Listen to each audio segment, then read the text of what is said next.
My hair. Forgive me. Look into my eye. And no, I am a schizo. Oh, fuck.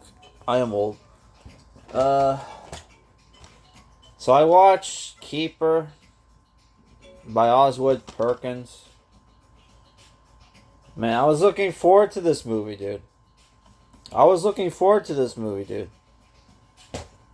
Holy crap, dude.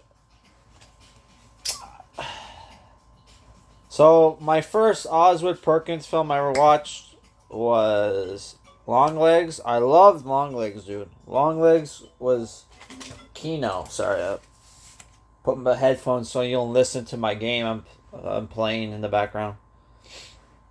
So I love Longlegs. I love Longlegs.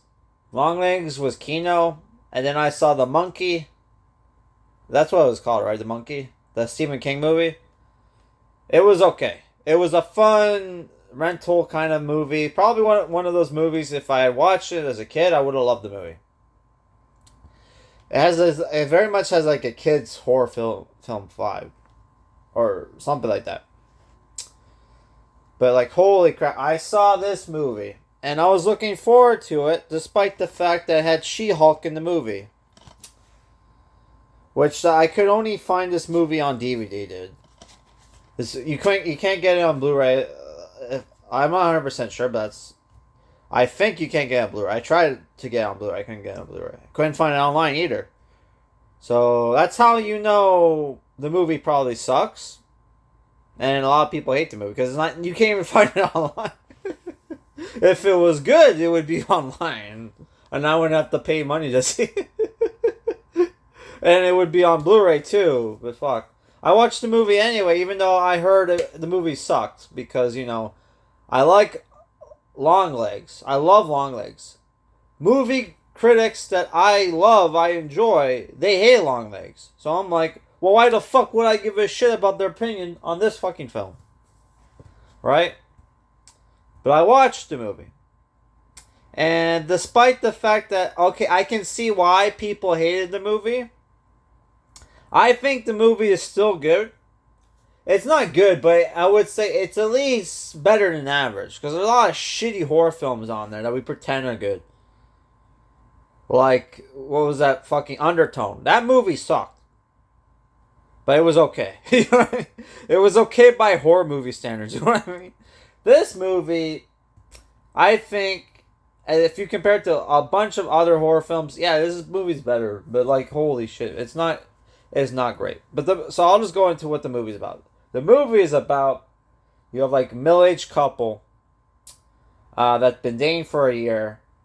You have Tatiana. What the fuck is her last name? Let's just call her She-Hulk. She-Hulk is I love that they don't tell me which of these cards I already own. So I'm just gonna get they have card battles in this game, by the way. Holy fuck. Because in the other Media Vision games you had like Pogs. No, they actually have the card games. So it's like, oh cool. That's nice.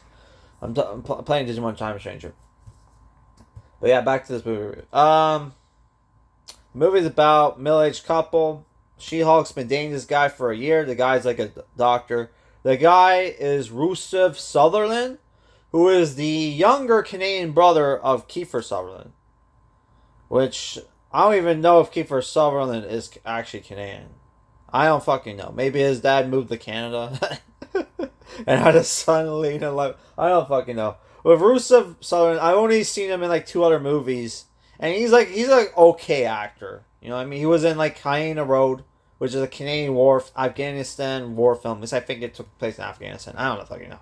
That movie sucks, but it has like, if you can watch till the end is fucking Kino, because it's just like it goes off the roads for what looks like a made for shitty Canadian TV film. It gets fucking crazy near the end. If you ever seen Hyena Road, dude. And like the second movie I've seen Rusev Sutherland and was Possession. Was it Possession or Possessor? Fuck. It's the movie that has like the guy from Wolfman, and it has the Andrea Riseborough, I think her name is, from Oblivion, and Mandy. It's directed by Brandon Cronenberg, Cronenberg's son. Which what the fuck is his name again? what's Cronenberg's first name again? Oh my god, I can't remember. I remember his son's name. I don't remember his name. But yeah, Possessor. If you haven't seen it, very kino, cyberpunk horror film, which is like holy fuck, which is scary as fuck considering we live in cyberpunk times, and we don't have like a lot of yeah the future is gonna be shitty. But yeah, the movie's about basically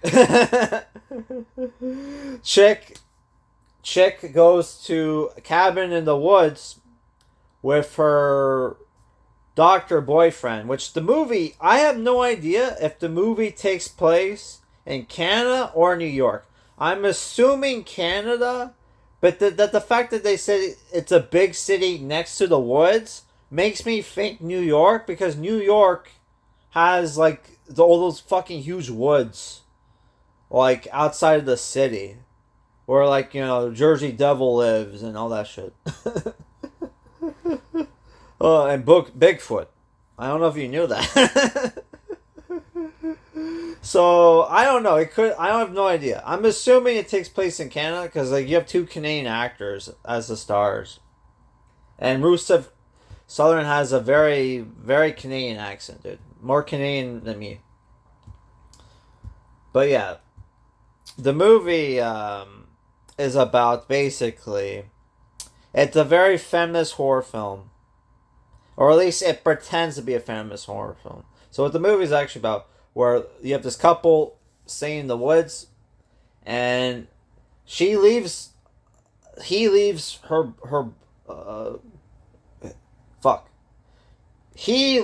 his girlfriend behind to in the woods alone, and all this creepy shit is going on. He has a cousin that has a cabin next to his, which is not really a cabin. It's more like a rich person's house where they think it's kind of woodsy, but it's modern, where there's like glass walls and shit. Which I've been to one of those houses before, man. I would not want to live in one of those houses. But it's very modern-esque. And they're supposed to be like having this great romantic getaway, but all this weird shit is happening. She eats this, like, there's this funny scene where like he wants her to eat like a cake, like a slice of cake, and she's like, I don't want to eat it. I heard it sucked from the Russian model who looks a lot like Micah Monroe, which obviously wasn't Micah Monroe, which makes me think, did he try to get Micah Monroe to do a cameo in the movie, but she turned it down? Who the fuck knows? And she heard it tastes like shit, only to have a slice and then wake up in the middle of the night to fucking pig out on the fucking cake. Holy fuck, dude. That was fucking funny, dude. But yeah, like bunch of weird shit goes on in the movie, like weird dream sequences. There's at one point she sees like what I'm assuming is supposed to be the caretaker, who has a bag over her head. Which, when you see what she looks like with the bag off, was like, holy fuck, that's pretty cool. There's some cool monster designs, creepy monster designs, that made the fucking Silent Hill film, like, put it to shame. Except for, like, maybe the butterfly monster at the end of that movie. But yeah, the movie's getting called, like, people are shitting on the film like Hans from fucking movies podcast, whatever, from Laura's Runner Bread's channel, because the movie this is where people think it's a feminist film, because what the movie, so spoiler alert, what the movie's actually about is about basically the guy is over 200 years old, and him and his brother shot a witch. Sorry, not brother, his cousin shot a witch in the woods, which looks a lot like She-Hulk. and she gave birth to a demon, and they've been using that demon to feeding the demon sacrificial lambs or whatever the fuck, sacrificial victims, to keep themselves alive 200 years later, right? So that's why in the beginning of the movie you have this montage of all these different women. Because both him and his cousin, I guess, date women for a while, bring them to the cabin, and leave them in the cabin or the house in the woods. So, like, the demons can eat them. Right? Or, like, you know, whatever. But he done goofed because she gets possessed at the end of the fucking film, and gets rid of the deal that he has with the demons. So you literally see him, like, with overnight become like 90. Looks like he's like 100, like 90 years old when he was like middle aged. Which there's a cool scene where he's like there's a cool scene where she gets like locked in the attic or whatever, and she's getting attacked by, you know, all these demons are like laughing in her face, freaking her the fuck out. And she's like, you know, freaking the fuck out. Or not really, but you know what I mean. She's going schizo. And like he's just, you know, listening. He's just chilling with like 1960s like shades. Like something like fucking Andy Warhol would have, and just listening to like, you know, cool music. I'm like, wow, that's pretty cool. It was actually pretty cool, like when the scene where like he's explaining what the fuck's going on, he's just matter of fact about it. It's like, okay, that's pretty cool. That was some good acting from him. He's like explaining all these schizo shit, and he's just like monotone about it. Like, yeah, this is normal for him.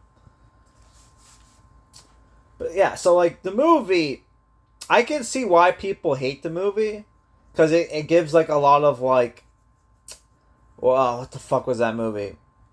Midsummer vibes, but Midsummer is one of those. That's the thing where people don't get about elevated horror. Elevated horror likes to pretend it's for like elevated horror is basically smart horror films that trick women into thinking that they're like, you know, that they're pro-feminist or whatever. So this movie pretends to be a pro-feminist film when really it's not, because yeah, the woman wins at the end, but does she really win at the end? She becomes a fucking demon at the end of the fucking film, and that's why she has all the weird fucked up eyes, by the way. And it's probably from now on where that guy's job was to sacrifice women to the demons so he can like have eternal life. She's probably going to be doing the same fucking thing. So she's the new villain. So is the movie actually like, you know, a pro-feminist movie when the woman becomes the fucking villain at the end? First she was like the protagonist, then she becomes the villain. She would have been more, you know. So yeah, there's that. And you guys forget like Longlegs. She the woman lost at the end of that movie. The bad guy won. He became a fucking god.